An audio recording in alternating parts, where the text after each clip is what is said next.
Ladies and gentlemen, welcome to this launch of the RHD Endgame Strategy, the blueprint to eliminate rheumatic heart disease in Australia by 2031. I'm Jonathan Carapetis. I'm the director of the Telethon Kids Institute. I'm the head of the End Rheumatic Heart Disease Centre for Research Excellence that produced this document, and the co-chair with Pat Turner of End RHD. And it's my pleasure to welcome people across Australia. We have some participants from our collaborators across the Tasman in New Zealand and potentially from other places. Let me begin by acknowledging both my co-chair, Pat Turner, but also, of course, Minister Greg Hunt. And Minister, I'll be introducing you in just a minute. Thank you so much for joining us. I would like to begin by primarily acknowledging that we, all of us in Australia, are on the traditional lands of Aboriginal and Torres Strait Islander people. These are sacred lands. These always have been Indigenous lands and always will be. I acknowledge elders past and present. I acknowledge emerging leaders. And in particular, I thank the Aboriginal and Torres Strait Islander people of Australia for their incredible support and partnership as we've worked to produce this very important document. It's been a number of years in coming, and it's a very significant day to be able to launch this document. So we have a few speeches today, but I'm just delighted that Minister Greg Hunt, the Honourable Greg Hunt MP, who is the Federal Minister for Health, has agreed to launch this strategy. Minister Hunt has been a great supporter of work around not just Indigenous health in general, but in particular rheumatic heart disease, and has been supporting all sorts of activities in Indigenous health, and of course recently together with Pat Turner and with, of course, Minister Wyatt, worked hard to launch the new approach to closing the gap, and we believe this strategy will have a significant impact on that. So Minister, can I please welcome you and introduce you to make your opening remarks and to formally launch the Endgame Strategy. Thank you, Minister. Look, thanks very much to Jonathan and to Minister, Pat. I think you might be muted. Can you hear me? Hello. Yes, I'm unmuted. Pat, you can hear me? Jonathan, can you hear me? Yes, okay, we've got thumbs up. The modern way to launch anything. Look, to Pat and to Jonathan, to everybody associated with Nacho, Telethon, the End RHD Strategy, and most importantly, all of our Indigenous leaders and everybody representing Indigenous Australia. And we know the challenge, and this is where I'd like to start. RHD is a challenge in itself, but rheumatic heart disease is symptomatic of a much greater challenge, the closing the gap challenge, where our goal is a really simple goal, and that is our work will not be done until the Indigenous health outcomes in Australia are no different from the rest of the population, that there isn't a gap. That's a really simple goal. Now, that work will not happen overnight, and the people who are helping to address it are, to a large measure, on this call. And, you know, Pat, I acknowledge you and your work and everybody associated with the Aboriginal community-controlled health organisations around Australia, but all of the different groups that are seeking to do this. And we know that in terms of life expectancy, infant mortality, whilst we're making progress, there are still gaps, significant gaps, and that means that we're not fully whole. We're not, our full self as a nation until that's addressed. Within RHD, within this world, we know that approximately 5,000 people contracted it over, are living with it, and as a result of those that are living with it, almost 90% are Indigenous Australians. And in the last full year for which we have figures, 83% of those who contracted RHD were Indigenous Australians. So this is a disease that has a particular community impact. It affects and has an impact on the lifelong prospects, on the mortality, and the outcomes of Indigenous Australians. So that's why it's incredibly important. it happens to significantly diminish the quality, the longevity, and the non-health prospects for Indigenous Australians. So having said that, the partnership that we're all working in is very significant. There's been almost 60 million in funding delivered at the Commonwealth level, but with state and philanthropic funding also being provided. Together, we've been working on the nearly $25 million for the rheumatic fever strategy. You're the architects and the authors and the deliverers, and I really appreciate that. There's a lot more to be done on that side of it. And at the same time, along with Jonathan and Pat and so many others, we've helped put together the $35 million for the RHD vaccine strategy. And this is a world-leading program. It's a chance to end RHD, not just here in Australia, but to make a global contribution. And we do this obviously in a time of COVID.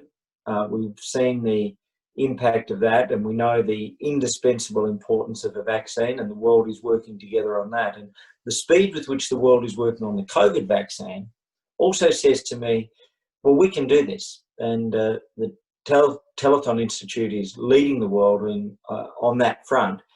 But whether it's SAMRI, whether it's so many others, we have this work to do together. But COVID, in a way, tells us that vaccines can be developed quickly. More to do on that front. But the speed there is something which ought to inspire us for what we can do with the RHD vaccine.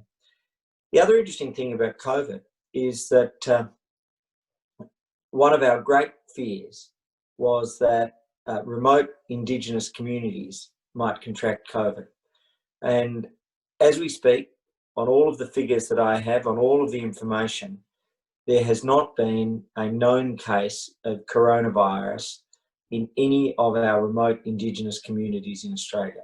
There were some difficult biosecurity decisions and difficult moments that communities faced, but what an unbelievable national achievement and community achievement. Pat, you know, if you can pass on to all of your network and teams and those involved, just the extraordinary national achievement. So that says we can do things in Indigenous Australia which don't just equal the rest of Australia's health outcomes, but better them. A second area of that extraordinary soaring achievement is childhood immunisation rates. The country is almost at 95% for 5-year-olds. Indigenous Australia is almost at 97% for 5-year-old vaccination rates. And those two areas of our COVID protection and our childhood immunisation rates are examples of what we can do. And so with that in mind, let me then turn to the strategy here and the work Jonathan and Pat that you and so many others have charted out. And when we look at the End RHD strategy, there are really two soaring components. One is the vaccine, but secondly is all of the work for prevention of spread, for treatment, recovery. And that work is really the heart of this strategy. And I've looked at it. I think it's achievable. I know there are requests for funds here, and I think with the launch of the strategy, we then go into that discussion to aim to find additional resources, and I'm quietly confident we can do that in the lead up to the May 21 budget. That gives us a reasonable period of time to assess as part of a broader Indigenous health strategy, the next phase of that. And we know all of this comes in the context of a $160 million Indigenous Health Futures Fund under the Medical Research Future Fund itself. And so there's a lot of hope and a lot of prospect, but this strategy, which I am delighted to officially launch today, is about a plan, practical action, better health outcomes, but ultimately real help and real hope for the health of Indigenous Australians.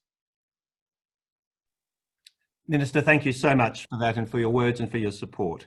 It's now my pleasure to pass over to my co-chair of End RHD, perhaps Australia's leading champion of Aboriginal health, and in particular of rheumatic heart disease, let me introduce the Chief Executive Officer of the National Aboriginal Community Controlled Health Organisation, Ms. Pat Turner. Thank you very much, Jonathan, and thank you, Minister. Of course, I was hoping for a budget announcement in October this year, and I'll still talk to you about that, Minister, but we'll certainly look forward to the May budget if we don't succeed in October. It's wonderful to join you all here today. I'm on Ngunnawal country in Canberra. Thank you for your welcome and to the traditional owners of this land. I am delighted to be celebrating the launch of the Rheumatic Heart Disease Endgame Strategy, a world-leading project for researchers to walk with us and make the commitments to end rheumatic heart disease a reality. Rheumatic heart disease begins with a sore throat or a skin sore. For our Aboriginal and Torres Strait Islander children, these are common infections. They spread quickly in overcrowded houses due to hardware problems and insufficient access to medical care. Without appropriate treatment, they can cause an abnormal immune reaction in the heart, causing damage to the heart valves. The effects of that last a lifetime which too often is cut short. Today, I call for the cycle of infection, disease, and tremendous sadness to end. We know what needs to be done, and we know that it can be done. Our shared vision is that no child born in Australia from this day forward dies of rheumatic heart disease. I am asking all of you now to help make this happen.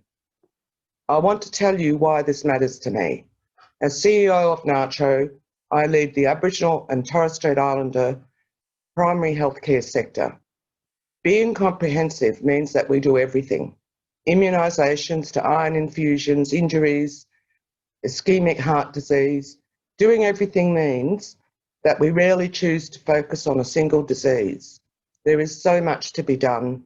We can't afford to have our favourite diseases. But RHD sticks out. It's the greatest cause of cardiovascular inequality for our people in this country. Non-Indigenous people literally don't get it. 98% of the people who get RHD are our people. We get it because of crowded housing, because despite our best efforts, showers don't work, taps don't run, and clothes don't get washed. We get it because our clinics are overwhelmed with demand, and sometimes skin sores and sore throats go untreated.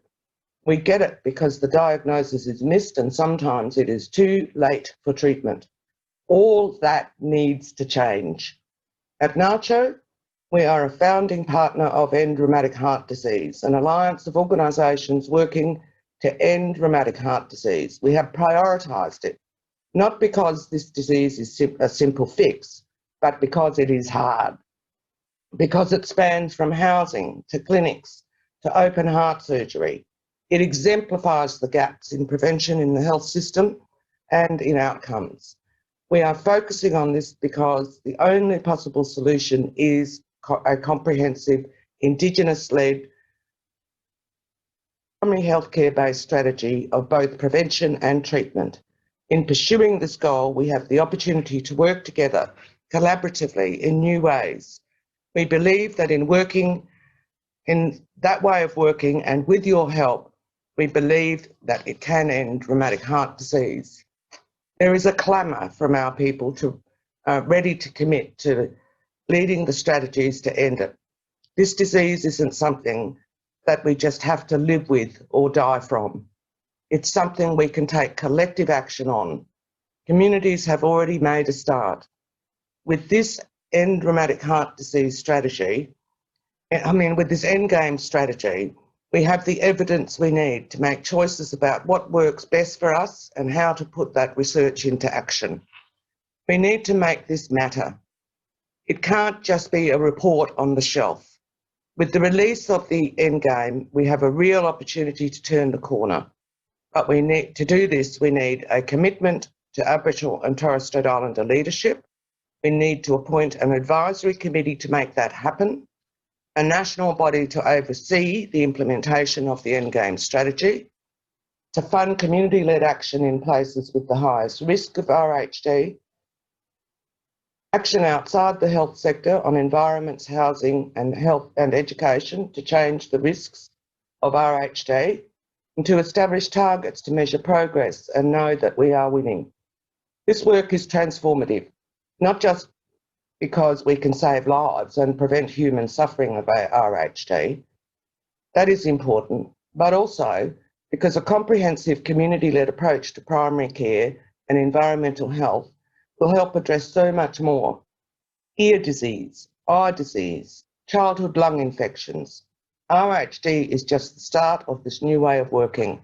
NITRO, End RHD and our partners stand ready to put that new way into practice.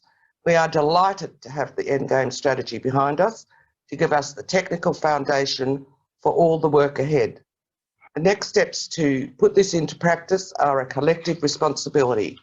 I really believe that today we are stepping into the beginning of the end of RHD, and I can not tell you how much that means for our people. Thank you, Jonathan. Pat, thank you for those wonderful words and for your incredible support. I'm now going to show you a brief video. It's important to recognise that there are people living with this disease right now, suffering with this disease and really managing to be quite resilient through it. And we want to show you the story of an incredibly brave young girl. Her name is Tanea. Please watch this.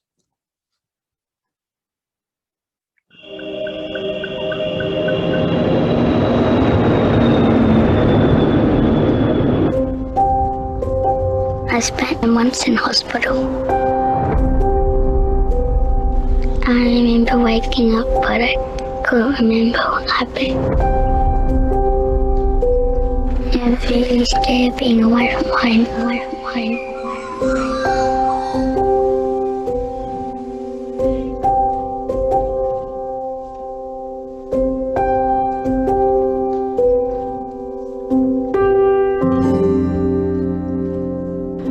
2018, at the end of the year, the last 2 weeks of school, I knew something wasn't right. So Tanea was getting sicker every day, and I just noticed her losing weight, not having energy, and I didn't really know much about RHD, so I really didn't know what to expect.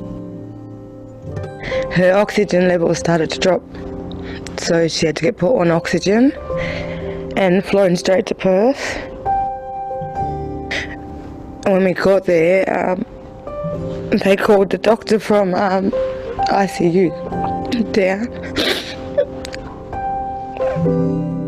Tanea was on the edge.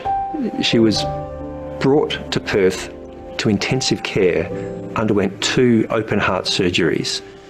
She would have died if she didn't have those operations. Yeah, they done x-rays and found out that her heart valve wasn't shutting properly, and so they had to put her on life support machine. I mean, no child should have to experience open heart surgery, for goodness sake. We live in Australia. We're a first world economy, and yet our people are subjected to living conditions that bring this disease on when it's totally been eliminated in mainstream Australia. There's no cure for rheumatic heart disease. The mainstay of treatment is monthly penicillin injections. Don't get those injections, you're exposing yourself to getting rheumatic fever again, and that can be catastrophic. Really scary when I go to hospital. I don't like the needles. We know how to deal with it. We can signal the end of rheumatic heart disease in Australia. We can implement the Endgame Strategy, and we can end RHD so that kids in the future won't have to go through what Tanea went through.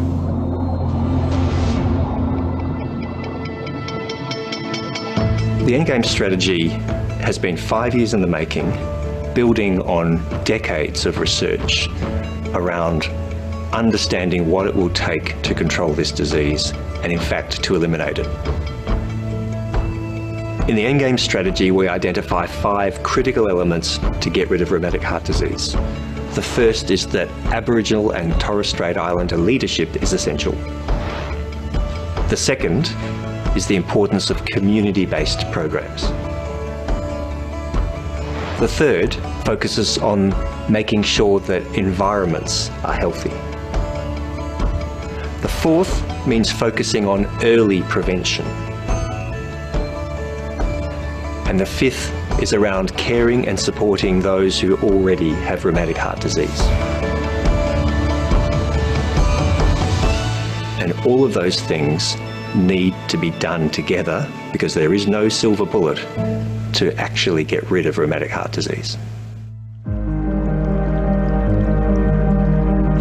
Today's just a full-on outgoing kid, and yeah, just she tries anything, she'll do anything like sports, yeah. She doesn't get embarrassed or anything about the scar and stuff. She'll walk around town with no shirt on still. Feel very, very proud of Tanea. You know, she's been through so much already in her life. It's just amazing, you know, what a strong little soul she has. But she wants to also be a footy player, she said. She wants to play for the Eagles. So, yeah.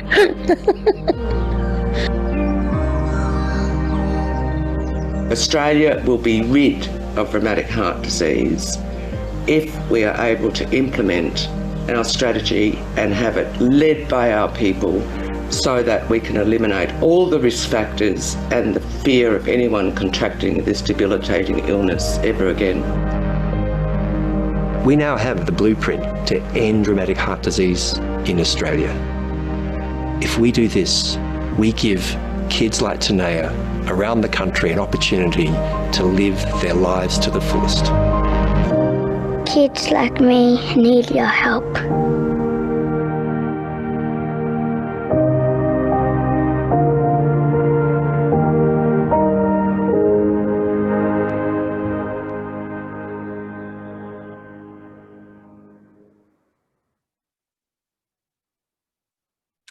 What a brave girl Tanea is. What an incredible story. And for your information, I saw Tanea yesterday. She's now 9. She's now a champion sports person in her school, is thriving, but has a lifetime of medical treatment ahead of her.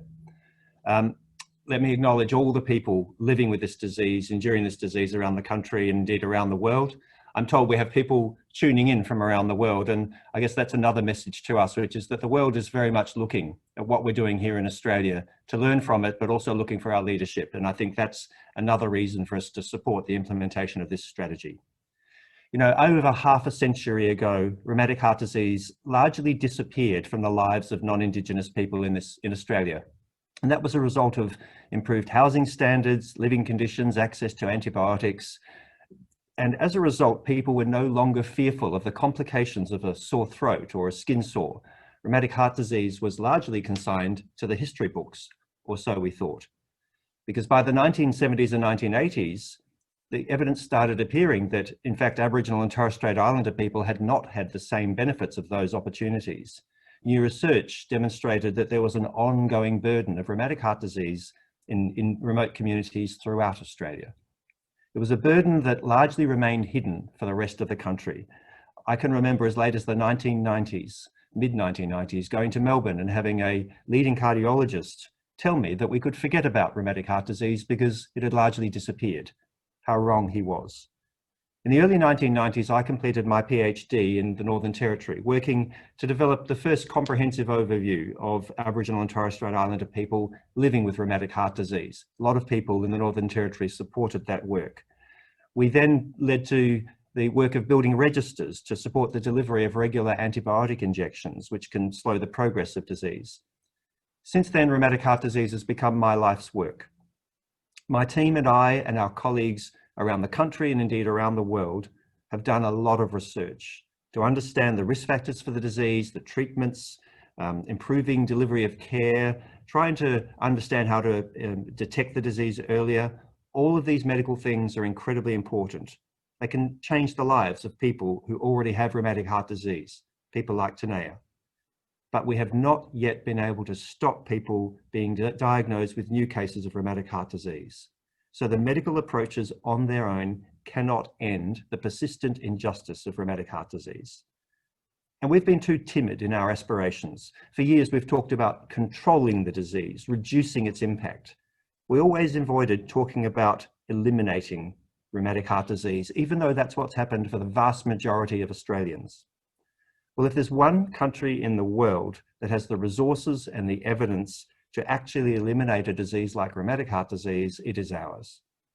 That's why in 2014, we applied for funding from the National Health and Medical Research Council to host a Centre of Research Excellence, to bring together a broad team of researchers and service providers from around the country to compile the best available evidence about what it would take to end rheumatic heart disease in Australia, to really wrestle with prevention, to address the environmental, the social and health system determinants of ill health, and to think much more comprehensively about what needed to be done. We knew we'd need to move beyond the biomedical world to have that kind of impact. We were kidding ourselves if we could do this without understanding the social and environmental determinants of this problem. We started to work with a network of investigators from 16 different institutions, and we've spent the last 5 years bringing together the knowledge into the Rheumatic Heart Disease Endgame Strategy. It's always been an ambitious project. No other country in the world has pulled the pieces together like this to be able to bring rheumatic heart disease under control. And I want to acknowledge the researchers around the country who've worked with us to make this possible. Expertise we've drawn on includes epidemiology, ethnography, implementation science, disease modeling, economic analysis. We are so grateful that the End Rheumatic Heart Disease CRE has become a national research collaboration which brings together the best minds and the best science in a very focused attempt to tackle this wicked problem. To all of those investigators, to all of our collaborators, the students, all the friends of the Centre for Research Excellence who've joined us today, both in Australia and around the world, thank you. I'm in awe of the scientific work this represents, but I'm joining you today more hopeful than I have ever been about the prospect of tackling rheumatic heart disease in Australia, not because of that science, but because the End RHD community has coalesced around us. The leadership of Aboriginal and Torres Strait Islander people in this work is what makes me believe now that this can be done. It's more than research, it's a new and it's a right way of working. And we know the work is urgent. If we stick with business as usual, with only the current levels of preventive activities, over 8,500 Aboriginal and Torres Strait Islander children will develop this disease anew by 2031. We know that. We also know that of these, 663 will die, and more than $270 million will be spent just on their direct medical care alone.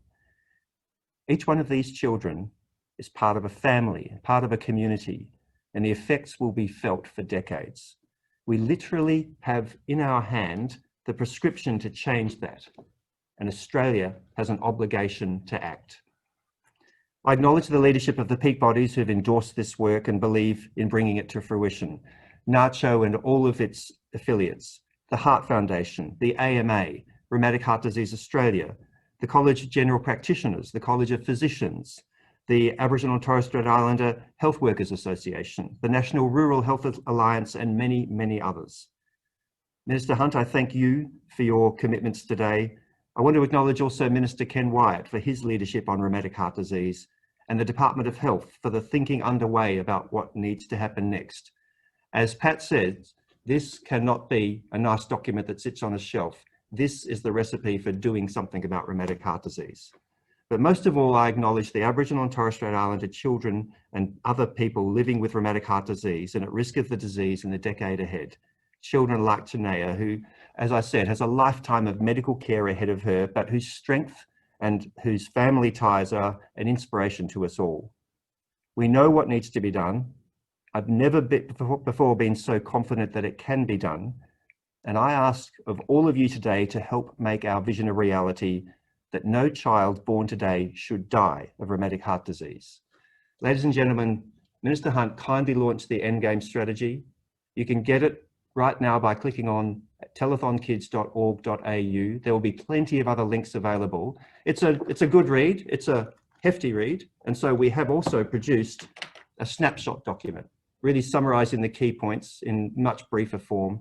There are some videos available on the link, And there will be other resources available soon. So I urge you to log on to have a good look at the Endgame strategy, but above all, to help us make it a reality. Can I also acknowledge the incredible End Rheumatic Heart Disease, CRE and End RHD team that work both in Canberra, in Sydney, but particularly here at Telethon Kids Institute here in Perth. They've worked around the clock to get this document produced. It's been 5 years of passion and dedication. It's great to see it come to fruition. I just want to see it happen, and I want to make sure that we get rid of this disease. Ladies and gentlemen, thank you so much for your time today.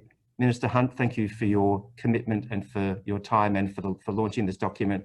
Pat, you remain a great friend, colleague and champion. We'll continue this fight. We'll make this thing happen. Enjoy the rest of your day, everyone, and thank you so much for joining us.